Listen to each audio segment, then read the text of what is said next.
자산에 대해서 타이밍을 재는 걸 좋아하진 않는데, 채권 같은 경우에는 수학적으로, 물리적으로 애초에 금리가 낮을 때는 매력이 아주 떨어지는 거죠. 안녕하세요. 10억 공무원 박운서입니다. 지난 시간에 상관관계에 대해서 말씀을 드렸는데, 이번 시간에는 주식과 상관관계가 낮은 대표적인 자산인 채권에 대해서 설명을 해보도록 하겠습니다. 자, 쓸데없이 어려운 부분은 다 쳐내고 딱 필요한 요점만 간추려서 설명을 드릴게요. 채권은 말 그대로 돈을 빌려준 사람이 가지고 있는 권리거든요. 제가 예를 들어서 100만 원을 누군가에게 빌려줬다고 하면 저는 100만 원에 대해서 채권을 가지고 있는 거죠. 국가도 돈이 필요하잖아요.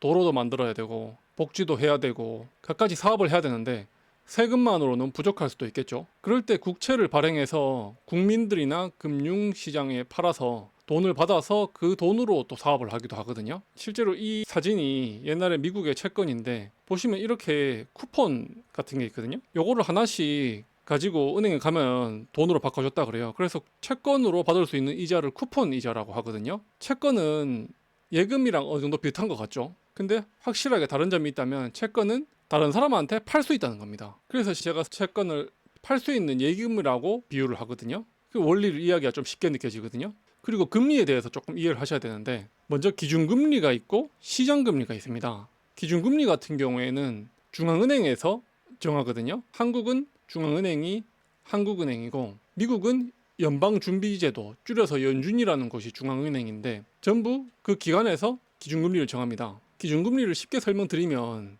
나라에서 정해주는 권장 소비자 가격이거든요.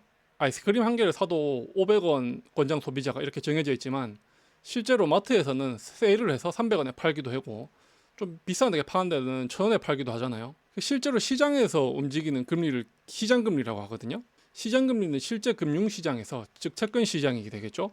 거기서 수많은 사람들이 사고 팔고 하면서 가격이 저절로 결정이 되는 것인데, 그래서 저는 시장금리를 이 당근마켓 실거래가라고 표현을 해보겠습니다. 그런데 채권은 시장금리에 의해서 가격이 변동이 되거든요. 이 정도 파악하시고 다음 설명 이어가 볼게요. 금리 변동에 따라서 채권 가격이 어떻게 움직이는지 예를 들어서 설명을 드려보도록 하겠습니다. 만약에 제가 만기가 1년짜리인 5%의 이자를 지급하는 국채를 100만 원어치 샀어요. 그럼 1년이 지나면 원금 100만 원은 그대로 돌려받고 5% 이자를 받으니까 105만 원을 받겠죠. 그런데 제가 이걸 가입을 하자마자 바로 시장금리가 4%로 하락을 한 거예요. 그러면 제가 가지고 있는 이 5%의 채권은 당연히 가치가 상승하겠죠. 이제 5%짜리는 가입이 힘드니까. 그러면 이 제가 가지고 있는 이 채권은 프리미엄을 주고 팔 수 있는 거예요. 조금 이해가 되시나요? 그러니까 즉 시장금리가 하락을 하게 되면 채권 가격은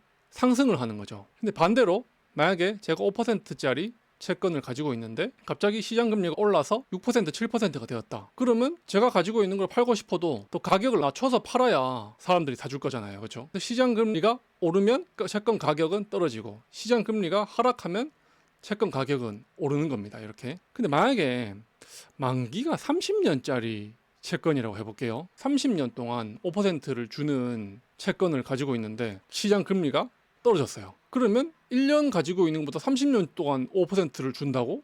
이거 완전 명품 채권이 되는 거잖아요. 그러니까 만기가 길면 길수록 채권 가격은 더 오르게 되겠죠. 반대일 때로 마찬가지입니다. 시장 금리가 7%로 올랐어요. 그럼 30년 동안 5%밖에 못 먹어. 지금 사면 7%나 먹을 수 있는데, 이러면서 기존의 채권 가격은 폭락하는 겁니다. 그러니까 만기가 짧은 걸 단기채, 만기가 긴 걸 장기채라고 얘기를 하거든요. 채권 가격은 완벽하게 이 수학 공식에 의해서 가격이 결정이 되거든요. 시장 금리가 얼마나 변하는지 따라서, 그리고 만기가 얼마인 채권을 보유하느냐에 따라서 이 완벽하게 수학 공식에 의해서 결정이 됩니다. 근데 이걸 보시고 그냥 이런 게 있구나 아시고 넘어가면 되는데, 그럼 이 채권의 변동을 좀 쉽게 계산할 수 없냐 하는 게 듀레이션이라는 개념이 있는데, 듀레이션을 알고 있으면 채권의 변동을 좀 파악하기가 편하거든요. 금리 변동의 몇 퍼센트 포인트 곱하기 듀레이션으로 근사치 파악을 할 수가 있는데, 모든 채권에는 듀레이션이 어느 정도 정해져 있거든요. 1년 만기짜리 채권은 듀레이션이 약 1이라고 했을 때, 아까의 그 100만 원은 금리가 1% 포인트 하락하면 1% 상승을 하고, 30년 만기 채권 같은 경우에는 듀레이션이 약 15 정도 되거든요. 그러면 1%포인트 하락했을 때 15로 곱하면 15%가 상승해야 되는데, 근사치라 그랬죠. 17% 정도 상승을 하더라고요. 그러니까 장기채, 만기가 긴 채권일수록 듀레이션도 길기 때문에 시장 금리가 조금만 변해도 변동성이 더 심합니다. 자, 근데 금리 하락이랑 채권 상승이랑 주식 시장이랑 무슨 관계인데 의문이 드실 텐데, 주식이 폭락하게 되면 폭락하는 이유가 여러 가지가 있겠지만 경기 침체 우려로 주식 시장이 폭락했다고 가정을 해볼게요. 그럼 사람들이 생각을 합니다.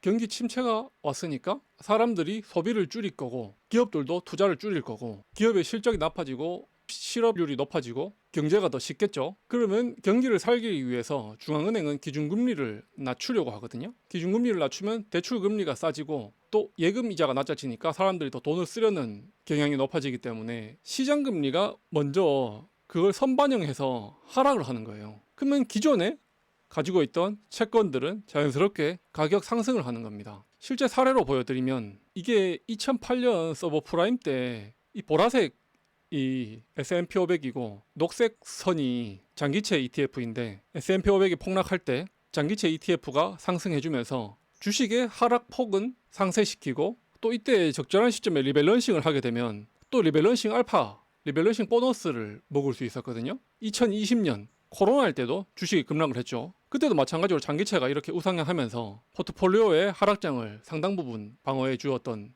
적이 있었습니다. 근데 또 추가적으로 말씀드려야 될 게, 채권이 만능이 아니거든요. 먼저 시장 금리가 거의 바닥에 가까웠다고 하면 채권 같은 경우엔 금리가 하락을 해야 상승을 하게 되어 있는데, 시장 금리가 매우 낮은 상황일 때는 더 이상 하락할 여력 자체가 존재하지 않잖아요. 그리고 금리가 바닥일 때는 앞으로 금리가 상승할 확률이 더 높겠죠. 채권 가격이 상승할 확률은 매우 떨어지는데 앞으로 하락할 확률은 매우 높은 상황이 오는 거잖아요.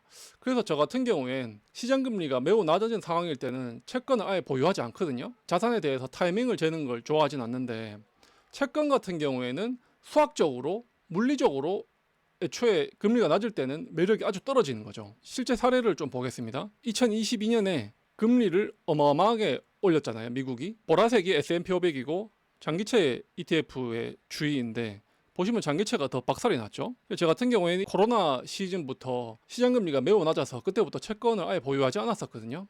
다행히 이때를 피해갈 수 있었는데, 마찬가지로 또 이런 비슷한 상황이 오게 되면 전 또 채권을 보유하지 않을 생각입니다. 참고해 주시고요. 그래서 지금 너는 어떻게 하고 있느냐 말씀을 드리면, 현재 금리가 제 생각입니다. 역사적으로 낮은 편이 아니거든요. 미국이나 지금 한국이나 미래 예측은 불가능하지만 충분히 채권이 매력이 있는 수준이라고 생각을 해서 미국 장기채 50%, 한국 장기채 50%로 분산을 해서 투자를 하고 있습니다. 미래는 모르지만 언젠가 또 주식이 큰 충격을 받을 날이 오겠죠. 그러면 중앙은행은 또 금리를 낮추려는 움직임을 보일 가능성이 크고요. 그때 완충 역할을 하기 위한 자산으로서 채권은 충분히 가치가 있다고 생각을 합니다. 오늘 영상이 도움이 되셨다면 구독과 좋아요 눌러주십시오. 10억 공무원 박원서였습니다. 감사합니다.